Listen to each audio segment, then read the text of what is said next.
கலாம் அவர்களின் விஷன் 2020 அந்த கனவை செயல்பாட்டாக மாற்ற உதவிய முக்கிய அங்கம் வகித்த ஆளுமைகளில் இவரும் ஒருவர். டாக்டர் திரு பொன்ராஜ் அவர்களை அன்போடு பேச அழைக்கிறேன். அன்பு நண்பர்களே, உங்கள் அனைவருக்கும் வணக்கம். திரு பிடி செல்வகுமார் அவரை இப்போ ஒரு மாதத்துக்கு முன்னால் தான் எனக்கு தெரியும். அவர் பேட்டி கொடுத்த பிறகு தான் பிடி செல்வகுமார் என்ற ஒரு நபர் தான் ஒரு மிகப்பெரிய உச்சபட்ச நடிகரது உயர்வுக்கு காரணமாக அமைந்திருக்கிறார் என்று நினைக்கும் பொழுது, அதாவது இப்போ எனக்கு முன்னால் பேசிய மிஸ்டர் ராஜன் சொன்னார், ஒவ்வொரு ஆணின் வெற்றிக்கு பின்னாலும் ஒரு பெண் இருக்கிறார்கள், ஒரு மனைவி இருப்பாங்க அப்படின்னு. மனைவியின் வெற்றிக்கு பின்னால் கணவனும், கணவனின் வெற்றிக்கு பின்னால் மனைவியும் இருப்பது சகஜம். ஆனால் ஒரு தலைவனின் வெற்றிக்கு பின்னால், ஒரு நடிகனின் வெற்றிக்கு பின்னால்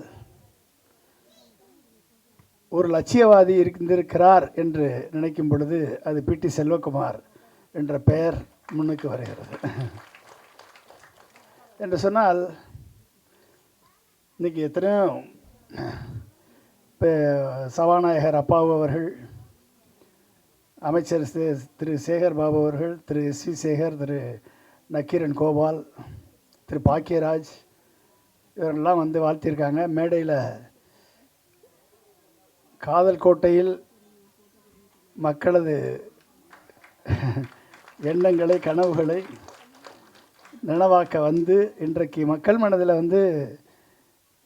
நடிகை என்ற ஒரு நல்ல பெயரை எடுத்த மேடம்னா அது தேவயானி மேடம் அவர்கள். ஏன்னா அவங்கள பற்றி எத்தனையோ நியூஸ் படிச்சிருக்கேன். அவர்களை பற்றி வந்தது அத்தனையுமே பாசிட்டிவ் நியூஸ். ஒரு சினிமாவில் நடித்து உயரத்திற்கு சென்று இன்றைக்கும் ஒரு அமைதியாக இருக்கக்கூடிய ஒரு பெண்மணியாக இந்த விழாவிலே கலந்து கொண்டு இருக்கிறார் என்று சொன்னால் அவரை சந்திப்பதில் மிக்க மகிழ்ச்சி. வணக்கம். அதே மாதிரி நான் சின்ன பிள்ளை, என் பையன் அடிக்கடி ஒரு நகைச்சுவை சொல்லுவான் அப்படின்னா அது வாமா மின்னல் என்ற நகைச்சுவை. அவர் இங்கே போயிட்டான்னு நினைக்கிறேன். இருக்காரா அந்தளவிற்கு இன்றைக்கு பல்வேறு நகைச்சுவை நடிகர்களெல்லாம் அழைத்து அவர்களுக்கெல்லாம் இன்றைக்கு திரு கிங் மேக்கர்ஸ் ராஜசேகர் அவர்கள் திரு பிடி செல்வகுமார் மூலமாக இந்த உதவியை செய்திருக்கிறார் என்று சொன்னால், நம்பிக்கை என்ற வார்த்தைக்கு அர்த்தம் திரு ராஜசேகர் என்று நான் சொல்வேன். கிட்டத்தட்ட 1,00,000 பேரது கனவுகளை நனவாக்கி அவர்களை கோடீஸ்வரராக மாற்றியிருக்கிறார் திரு ராஜசேகர். அவர் சும்மா 40, 400லாம் சொன்னார், அதெல்லாம் கிடையாது. 1,00,000 பேரை மாற்றிருக்கார். அந்தளவிற்கு கிங் மேக்கர்ஸை உருவாக்கி இருக்கிறார். கிங் மேக்கர்ஸ் அப்படிப்பட்ட அவரை பார்த்த உடனே சரி, ஓகே, நம்ம கரெக்டான இடத்து தான் வந்திருக்கோம் அப்படின்னு நினச்சேன் நான். ஏன்னா திரு பிடி செல்வகுமார் அவர்கள் நேற்று எனக்கு ஃபோன் பண்ணி சொன்னார். அவர் சொன்ன உடனே தான் நினச்சேன். நான் அவர் பேட்டியெல்லாம் பார்த்தேன், நான் நேரடியாக சந்தித்தது இல்லை. நான் என்றைக்குமே ஒரு தலைவனின் வெற்றிக்கு பின்னால் எத்தனையோ பேர் இருப்பாங்க. ஒரு தலைவன் ஒரு நாட்டுடைய தலைவனாக வர வேண்டும் என்று சொன்னால் ஒரு நடிகர், இல்லை தலைவனாக வர வேண்டும் என்று சொன்னால் ஒரு அரசியல்வாதி ஒரு தலைவராக வர வேண்டும் என்று சொன்னால், இல்லை ஒரு தொழில்துறையில் ஒரு தலைவராக வர வேண்டும் என்று சொன்னால், இப்போ ராஜசேகர் இருக்கார், திரு ராஜன் இருக்கார், திரு தேவயானி இருக்காங்க, நமக்கு முன்னால் நக்கீரன் கோபால் இங்கே இருந்தார். அவர் ஒரு நாள் அடிக்கடி சொல்லும் போது என் தம்பி வருவார், தம்பி அப்படின்னு சொல்லி அடிக்கடி தம்பி தம்பின்னு சொல்லுவார். நான் கூட உண்மையான தம்பின்னு நினச்சேன். ஆனால் அவர்கிட்ட வேலை பார்க்குற அத்தனை பேரையுமே அவர் தம்பின்னு தான் கூப்பிடுவார். அதனால்தான் 30 ஆண்டுகளுக்கு முன்பு வீரப்பன் நக்கீரனா இல்லை நக்கீரன் வீரப்பனான்னு தெரியாது. ஏன்னா 2 பேரும் ஒரே மீசை வச்சுருப்பாங்க. அந்தளவிற்கு ஒரு வேள்வியை கடந்து உயிரை பணயம் வைத்து காட்டுக்குள் சென்று ஒரு மிகப்பெரிய ஒரு சாதனை சரித்திரம் படைத்தவர் தான் திரு நக்கீரன். அவருக்கு பின்னால் பல தம்பிமார்கள் இருந்தார்கள், இன்றைக்கும் இருக்கிறார்கள். அதுதான் அவரது வெற்றி. 297 வழக்கு இருந்தால் கூட அவரது வெற்றிக்கு காரணம் அவர் பின்னால் இருந்த தம்பிமார்கள். எம்ஜிஆரது வெற்றிக்கு காரணம் அவர் செலக்ட் பண்ண லீடர்ஸ்.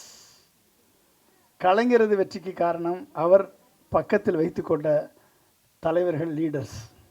அண்ணாவின் வெற்றிக்கு காரணம் பிகாஸ் அண்ணா உருவாக்கிய தலைவர்கள்.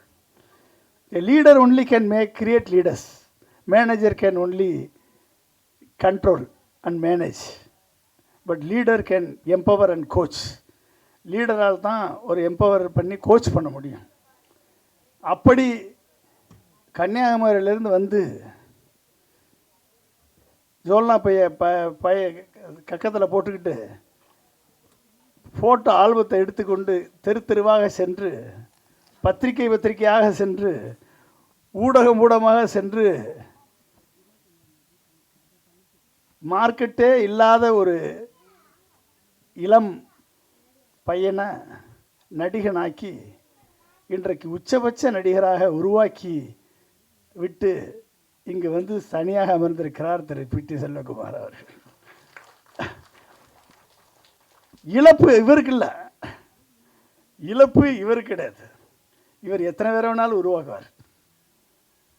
ஏன்னா அது அவருடைய கேப்பபிலிட்டி, அது அவருடைய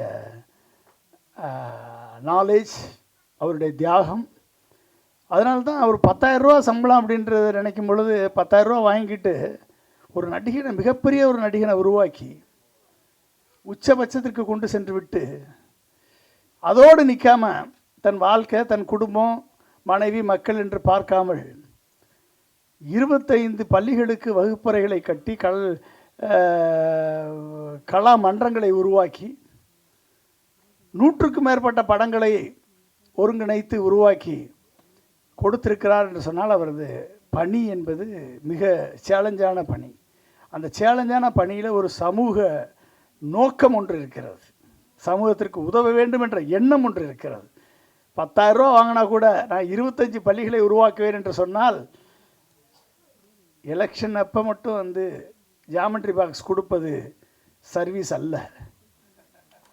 ஓகே, எலெக்ஷன் அப்போ வந்து 10 மணி நேரம் நின்று ஜாமெட்ரி பாக்ஸும் புத்தகமும் கொடுப்பது சர்வீஸ் அல்ல.